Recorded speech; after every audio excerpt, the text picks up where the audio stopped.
ലോക ഫുട്ബോൾ ആരാധകർ ഏറെ ആകാംക്ഷയോട് കൂടി കാത്തിരുന്ന പോരാട്ടമായിരുന്നു മൊറോക്കോ വിഎസ് ബ്രസീൽ മത്സരം. 37 മത്സരങ്ങൾ തോൽവി അറിയാതെ അജയ്യരായിക്കൊണ്ടാണ് മൊറോക്കോയുടെ വരവ്. എന്നാൽ ബ്രസീലാകട്ടെ ഈ സമീപകാലത്തെ വളരെയധികം മോശ പ്രകടനത്തിലൂടെയാണ് കടന്നു പോകുന്നത്. എന്നാൽ ലോക ഫുട്ബോളിന്റെ രാജാക്കന്മാർ ഈയൊരു വേൾഡ് കപ്പിൽ തങ്ങളുടെ ബെസ്റ്റ് പ്രകടനം തന്നെ പുറത്തെടുക്കുമെന്ന് ഈ ലോകം വിശ്വസിച്ചു.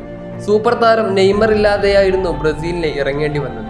പരിക്കിനാൽ തളച്ചിടപ്പെട്ട നെയ്മറിന്റെ അഭാവം കളിയിൽ ഒന്നടങ്കം പ്രതിഫലിക്കുന്നുണ്ടായിരുന്നു.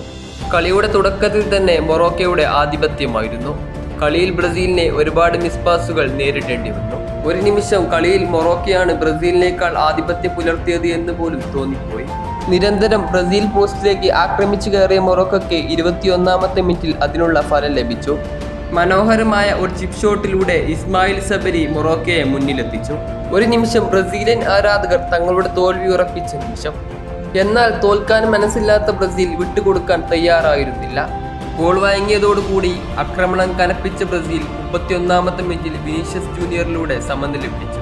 മൈതാനത്തിന്റെ ഇടത് പാർശ്വത്തിൽ നിന്നും മൊറോക്കൻ പ്രതിരോധ ഭടന്മാരെ വെട്ടിയൊഴിഞ്ഞ് വിനീഷ്യസ് കൊടുത്തുവിട്ട ഒരു കേർവിംഗ് ഷോട്ട് ഗോൾ കീപ്പറായി കടന്ന് മൊറോക്കോയുടെ വല ചുംബിച്ചു.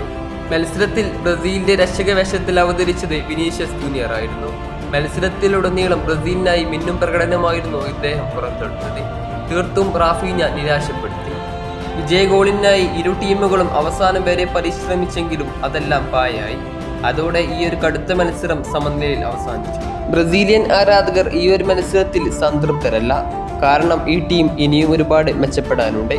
ഒരുപക്ഷെ നെയ്മർ തിരിച്ചെത്തിയാൽ ഈ ടീമിന്റെ എല്ലാ പ്രശ്നങ്ങൾക്കും പരിഹാരമാകുമെന്നും ആരാധകർ വിശ്വസിക്കുന്നുണ്ട്.